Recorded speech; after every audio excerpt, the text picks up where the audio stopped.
Assalamualaikum warahmatullahi wabarakatuh. Shalom, Om Swastiastu. Namo Buddhaya, salam kebajikan.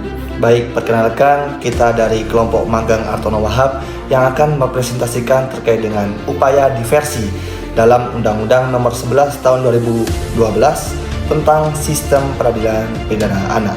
Untuk selebihnya, check it out. Perkenalkan, nama saya Farhan Barus dengan NIM akhir 286. Saya Saiful Rizky dengan NIM akhir 163. Saya Fatur Harkati dengan NIM akhir 266. Saya Syaulia Nadila dengan NIM akhir 223. Saya Vina Rosa dengan NIM akhir 009. 3, 2, 1, close the door.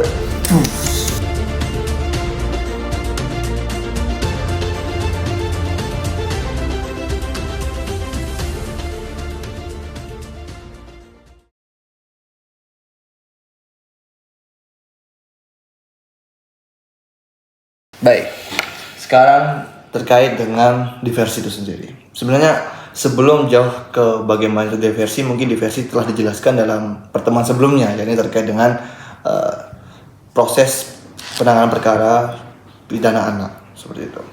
Yang pertama yakni terkait dengan landasan hukum atau landasan yuridis diversi itu sendiri. Diversi diatur secara tegas, lugas, mantap dalam Undang-Undang Nomor 11 Tahun 2012 tentang Sistem Peradilan Pidana Anak atau yang selanjutnya kami sebut dengan Undang-Undang SPPA yang mewajibkan penerapan pendekatan keadilan restoratif atau restoratif justice tuh demi kepentingan terbaik anak sebagaimana tertuang dalam pasal 5 ayat 1 hingga ayat 3. Sebenarnya di anak itu seperti yang dijelaskan pertemuan sebelumnya itu lebih menekankan kepada restoratif, rehabilitatif, pemulihan hak anak tuh. Jadi patut diketahui itu ya. Kemudian dalam ketentuan tersebut, diversi didefinisikan sebagai pengalihan penyelesaian perkara anak dari proses peradilan pidana ke proses di luar peradilan pidana. Akan tapi bukan peradilan perdata, apalagi tata usaha negara. Ya kan? Ketentuan pelaksanaan diversi lebih lanjut diamankan melalui peraturan pemerintah sebagaimana dimaksud dalam pasal 15 Undang-Undang SPPA itu sendiri. Lanjut. Oke. Terkait dengan tujuan diversi. Ini sangat-sangat fundamental ini. Terkait dengan tujuan sesuatu tuh, karena kita tidak mengetahui tujuan sesuatu tanpa ada maksud tuh. Jadi maksud harus ada tujuan. Tujuan menentukan suatu maksud. Akhirnya maksud sini adalah Undang-Undang SPPA. Apa tujuan diversi dalam Undang-Undang SPPA itu? Jadi kita bahas secara fundamental lebih dahulu. Mungkin ada di pasal 6 ayat pasal 6 Undang-Undang SPPA yang menyatakan bahwa diversi bertujuan mencapai perdamaian antara korban dan anak, menyelesaikan perkara di luar proses peradilan, menghindarkan anak dari perampasan kemerdekaan, mendorong partisipasi masyarakat, serta menanamkan rasa tanggung jawab secara moral kepada anak. Karena ketika kita lihat ya kan, dalam Undang-Undang Sistem Peradilan Pidana Anak itu, diversi ini menitik beratkan kepada bagaimana pemulihan hak, bukan terkait dengan penghukuman, ya kan, bukan terkait dengan represif tuh. Karena sekarang dalam tataran hukum dewasa ini itu hukum lebih ke restoratif, bukan represif. Tujuan tersebut dirumuskan untuk memulihkan kerusakan hubungan sosial dan moral kepada kedua belah pihak tuh dengan mengedepankan musyawarah. Diversi menumbuhkan rasa keadilan substantif. Yes, paham tuh, yang memprioritaskan pemulihan tuh. Iya. Lanjut ke slide selanjutnya yang akan saya jelaskan terkait dengan kewajiban upaya diversi, karena ketika di sini ada hak pasti ada suatu kewajiban tuh secara sangat fundamental, karena undang-undang mengamanatkan bahwa pada setiap tingkat pemeriksaan, penyidikan, penuntutan, persidangan, penegak hukum wajib mengupayakan diversi dalam konteks peradilan pidana anak sesuai dengan pasal 7 ayat 1. Waktu pelaksanaan ditetapkan paling lama 7 hari sejak tahap dimulai. Arti dari mulai penyidikan. Batas akhir keseluruhan proses diversi selama 30 hari. Mengutip daripada Bapak Sumardan, ya kan, kegagalan memenuhi kewajiban ini dapat berimplikasi sanksi administratif maupun pidana terhadap pejabat yang bertanggung jawab. Sekian dari saya, akan dilanjutkan oleh rekan saya. Oke tuh, kalau sudah dijelaskan oleh Bung Ipul tadi, sudah dijelaskan mengenai definisi dan tujuan secara umum. Mungkin saat ini akan saya jelaskan mengenai syarat subjek perkara untuk diversi. Diversi hanya dapat dilaksanakan apabila tindak pidana yang dilakukan anak diancam pidana penjara di bawah 7 tahun dan bukan merupakan pengulangan tindak pidana seperti halnya dalam pasal 7 ayat 2. Dapat diketahui bahwa ancaman bagi pidana anak itu harus di bawah 7 tahun, bukan yang di atasnya. Jadi itu tidak terfokus itu. Untuk poin keduanya itu mengenai ketentuan ini membatasi diversi pada pelanggaran dan tindak pidana ringan yang potensial dipulihkan tanpa stigmatisasi hukum formal. Dengan demikian, pelaku tindak pidana serius tetap harus diproses melalui mekanisme peradilan standar. Nah, kalau kita ketahui disinilah bentuk keambiguan dari suatu peraturan peradilan anak. Ada ternyata yang dikatakan seluruhnya anak yang melakukan tindak pidana itu harus melalui rehabilitas dan sebagainya begitu. Namun pada poin ini ada yang juga poin yang dijelaskan bahwa peradilan anak bisa menjatuhkan sanksi terhadap anak yang melakukan tindak pidananya itu lebih kejam gitu, lebih keras lah bahasanya gitu. Oke, pada poin kedua kita akan menjelaskan mengenai mekanisme musyawarah diversi. Diversi itu untuk memproses anak lah lebih tepatnya. Proses diversi dimulai dengan musyawarah berdasarkan prinsip keadilan restoratif yang wajib melibatkan anak dan orang tua walinya, korban dan atau keluarganya, pembimbing kemasyarakatan serta pekerja sosial profesional pada pasal 8 ayat 1. Itu sudah dijelaskan bahwa proses diversi ini tidak bisa dilakukan semena-mena oleh orang yang tidak kita kenal. Atau lebih tepatnya, ya seperti halnya kita menemukan anak yang tertangkap basah. Itu harus ketika melakukan musyawarah diversi itu tidak bisa orang yang menangkap anak ini langsung melakukan diversi dengan pihak-pihak sekitar ataupun di luar keluarga lah begitu. Jadi harus ada pembimbing yang dimana seperti halnya ya keluarga, pembimbing masyarakatan. Jadi harus jelas di situlah intinya. Pada poin kedua, dalam kondisi tertentu, musyawarah dapat diperluas dengan melibatkan tenaga kesejahteraan sosial atau tokoh masyarakat sesuai pasal 8 ayat 2. Itu agar ketentuannya lebih spesifik di situ. Next. Oke. Poin selanjutnya itu membahas mengenai pihak yang terlibat dalam musyawarah. Ini kurang lebihnya sama sih. Dalam musyawarah diversi wajib hadir anak dan orang tua atau walinya, korban dan atau keluarga korban, pembimbing kemasyarakatan atau serta pekerja sosial profesional. Itu ya seperti yang sudah dijelaskan tadi pada poin kedua itu. Dan selanjutnya itu mengenai keterlibatan para pihak tersebut harus menjamin kesetaraan posisi dan transparansi proses. Jadi tidak boleh tuh di dalam suatu proses musyawarah diversi itu ada kesenjangan sosial dan sebagainya tuh. Jika diperlukan dapat pula dihadirkan tokoh masyarakat atau tenaga kesejahteraan sosial guna memfasilitasi dialog agar tidak basi dialognya. Kehadiran masing-masing pihak berfungsi sebagai kontrol sosial dan moral atas pelaksanaan kesepakatan. Jadi fungsi daripada seluruh poin-poin diversi ini agar adanya suatu bentuk kesetaraan dan menemukan suatu solusi kemusyawaratan yang lebih jelas di situ. Mungkin begitu aja ya. Selanjutnya akan diperjelas juga oleh rekan-rekan saya nantinya seperti halnya Bung Fatur nanti lebih kejam itu.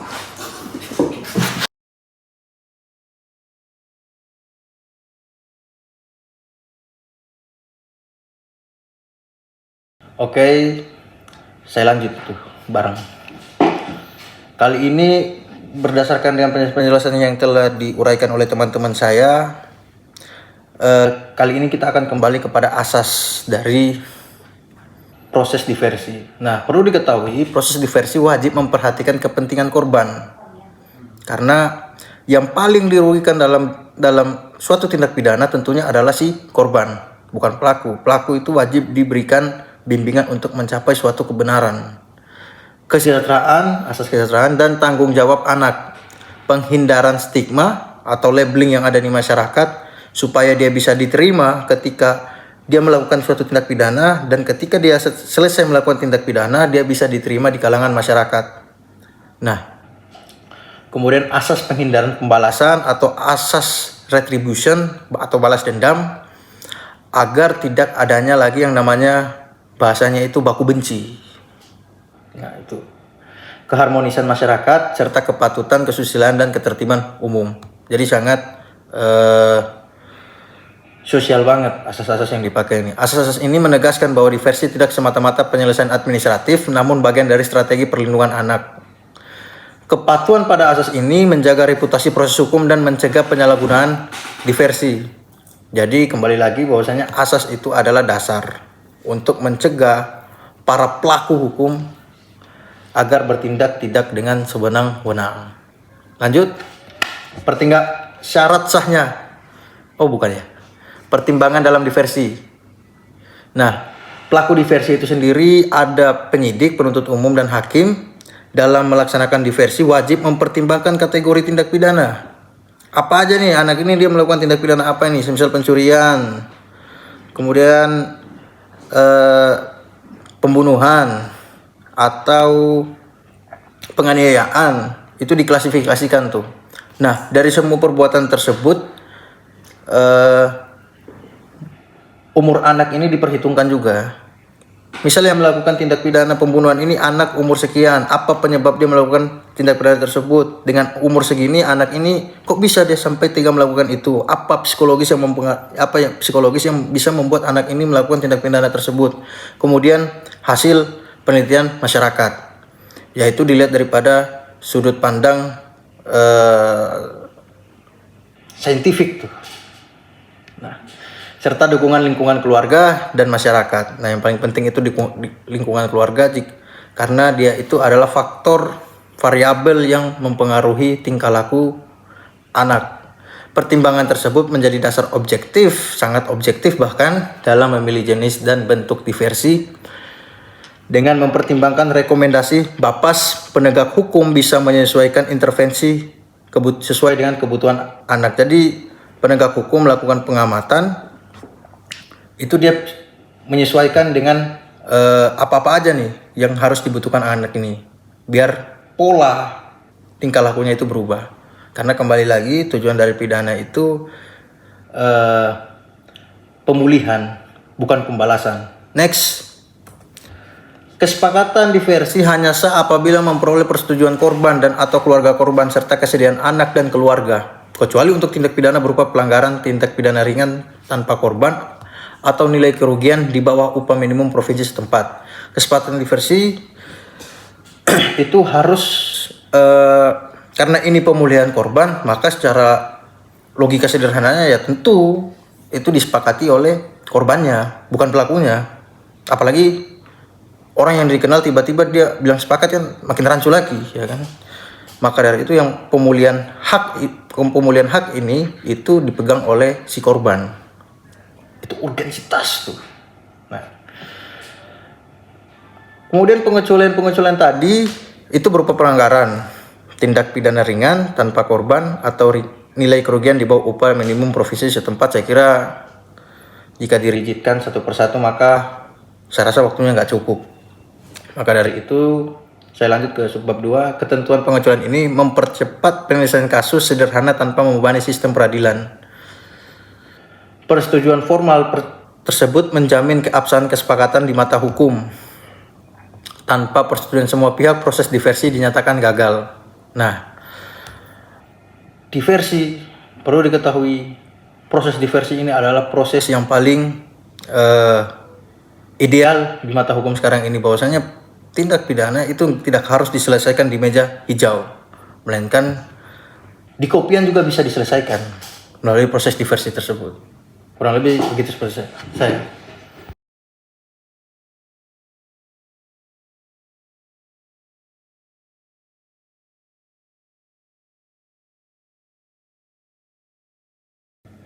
Oke, selanjutnya ini kita membahas terkait bentuk kesepakatan diversi, di mana bentuk kesepakatan diversi ini tertuang dalam pasal 10 ayat 2 dan pasal 11 UU SPPA yang menjabarkan bentuk kesepakatan diversi antara lain pengembalian kerugian. Nah, pengembalian kerugian ini seperti misalnya nih korban mengalami luka-luka. Nah, bentuk pengembalian kerugian ini pelaku bertanggung jawab atas pembiayaan pemulihan di rumah sakit dan lain-lain. Terus ada rehabilitasi, mediasi, dan psikososial, penyerahan kembali kepada orang tua atau wali, pendidikan atau pelatihan di lembaga, dan pelayanan masyarakat. Nah, ini anak sebagai pelaku ini ditempatkan atau di pendidikan, pelatihan di lembaga dalam pelayanan masyarakat. Yang sebab kedua itu bentuk-bentuk ini dipilih berdasarkan pertimbangan restoratif justice dan kondisi anak. Kesepakatan wajib proporsional, tidak memberatkan, namun memberikan efek jera dan pemulihan. Jadi dalam penjatuhan diversi ini harus melihat dulu apakah ini menimbulkan efek jera atau tidak, dan apakah dapat memulihkan si pelaku ini gitu. Nah, dalam pilihan bentuk kesepakatan harus dituangkan secara rinci dalam dokumen resmi. Selanjutnya terkait penyusunan dan penandatanganan kesepakatan. Hasil musyawarah diversi dituangkan dalam dokumen, yaitu dokumen kesepakatan diversi, yang ditandatangani oleh seluruh pihak yang terlibat, di mana itu tertuang dalam pasal 12 ayat 1. Dokumen ini memuat identitas pihak, uraian tindak pidana, bentuk kesepakatan, serta hak dan kewajiban masing-masing pihak. Nah, dalam dokumen ini tuh harus dituangkan secara rincinya, uraian tindak pidananya dan lain sebagainya. Itu harus rinci dan jelas. Selanjutnya terkait proses penetapan kesepakatan.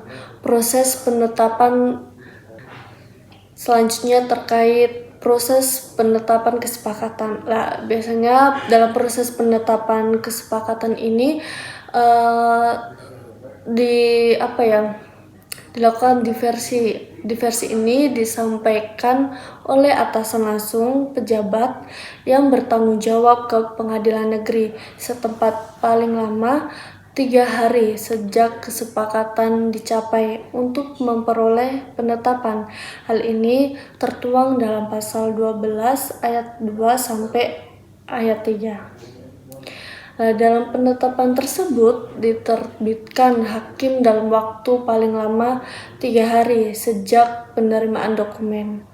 Salinan penetapan wajib disampaikan kepada pembimbingan masyarakat, penyidik, penuntut umum, atau hakim paling lama 3 hari sejak penetapan. Hal ini tertuang dalam pasal 12 ayat 4. ini kan terkait penetapan diversi, kan sudah dijelaskan di awal-awal bahwa diversi itu dilakukan melalui proses penyidikan, penuntut umum maupun ke hakim.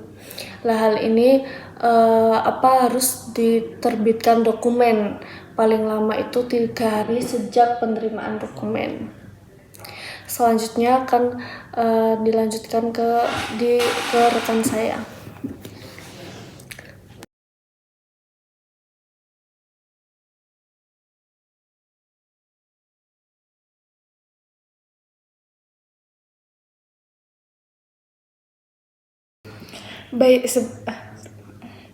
Selanjutnya adalah penghentian penyidikan dan penuntutan.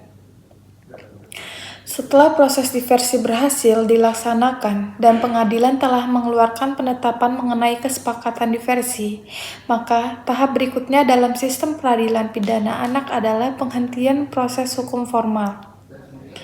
Dalam hal ini, pihak penyidik yang telah menangani perkara wajib menerbitkan surat penghentian penyidikan.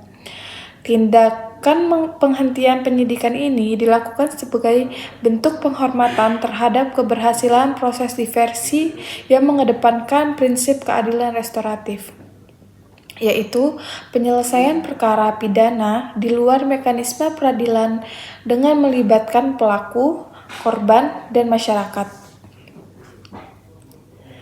Di sisi lain, jika perkara telah memasuki tahap penuntutan, maka tanggung jawab untuk menghentikan proses hukum berpindah kepada penuntut umum. Dalam hal ini, diversi disepakati pada tahap penuntutan dan telah ditetapkan oleh pengadilan. Penuntut umum berkewajiban menerbitkan surat penghentian penuntutan. Langkah ini menandai berakhirnya proses hukum secara formal dan menjadi bentuk pengakuan institusional terhadap hasil musyawarah diversi yang telah dicapai oleh para pihak. Ketentuan ini diatur secara tegas dalam pasal 12 ayat 5 Undang-Undang Nomor 11 Tahun 2012 tentang Sistem Peradilan Pidana Anak yang menekankan bahwa diversi yang berhasil wajib diikuti dengan penghentian proses penyidikan atau penuntutan sesuai dengan tahap di mana diversi dilakukan. Selanjutnya ada pengawasan dan pelaporan pelaksanaan diversi. Menurut ketentuan pasal 14 ayat 1 Undang-Undang Sistem Peradilan Pidana Anak, atasan langsung dari pejabat yang berwenang dalam proses penanganan perkara anak, yakni penyidik, penuntut umum, atau hakim, memiliki kewajiban hukum untuk melakukan pengawasan terhadap pelaksanaan diversi. Pengawasan ini mencakup seluruh tahapan proses diversi, mulai dari inisiasi proses oleh pejabat yang berwenang, pelaksanaan musyawarah yang melibatkan anak, orang tua atau wali, korban, pembimbing kemasyarakatan, atau pihak terkait lainnya, hingga pada tahap akhir berupa pelaksanaan kesepakatan diversi apabila tercapai. Fungsi pengawas ini bersifat strategis untuk menjamin bahwa proses diversi dilakukan secara sungguh-sungguh, tidak menyimpang dari ketentuan hukum, serta menjunjung tinggi prinsip perlindungan dan kepentingan terbaik bagi anak. Pengawasan oleh atasan langsung juga menjadi bentuk pertanggungjawaban kelembagaan, memastikan bahwa pejabat pelaksana diversi tidak bertindak sewenang-wenang atau melenceng dari tujuan restoratif justice yang diusung oleh sistem peradilan pidana anak. Di sini ada peran pembimbing kemasyarakatan dalam pendampingan, pembimbingan, dan pengawasan diversi. Berdasarkan pasal 14 ayat 2 Undang-Undang Sistem Peradilan Pidana Anak, peran pembimbing kemasyarakatan tidak berhenti pada tahap awal penyusunan litmas atau rekomendasi diversi saja.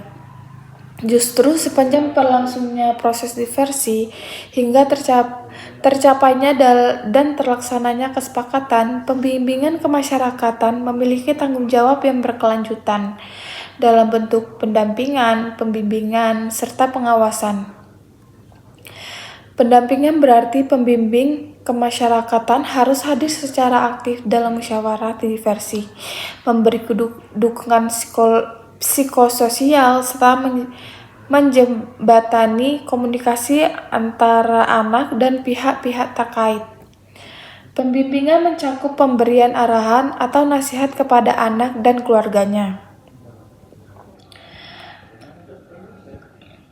agar memahami konsekuensi hukum dan sosial dan perbuatannya, serta mendorong perubahan perilaku ke arah yang positif. Sementara itu, pengawasan dilakukan untuk memastikan bahwa kesepakatan diversi benar-benar dijalankan oleh para pihak sebagaimana mestinya. Tidak hanya sebagai formalitas, dengan demikian keberadaan pembimbingan kemasyarakatan menjadi faktor kunci dalam memastikan efektivitas dan keberhasilan proses diversi, serta menjamin prinsip keadilan restoratif benar-benar diwujudkan dalam praktik. Selanjutnya ada batas waktu dan kegagalan diversi. Yang pertama itu ada ketentuan mengenai pedoman pelaksanaan tata cara dan koordinasi diversi diatur lebih lanjut dalam peraturan pemerintah sesuai pasal 15 Undang-Undang Sistem Peradilan Pidana Anak. Lalu apabila dalam jangka waktu yang ditentukan diversi tidak berhasil, perkara anak dilanjutkan ke persidangan. Hal ini tertuang pada pasal 15 ayat 6 Undang-Undang Sistem Peradilan Pidana Anak dalam pasal 13. Demikian presentasi dari kelompok kami.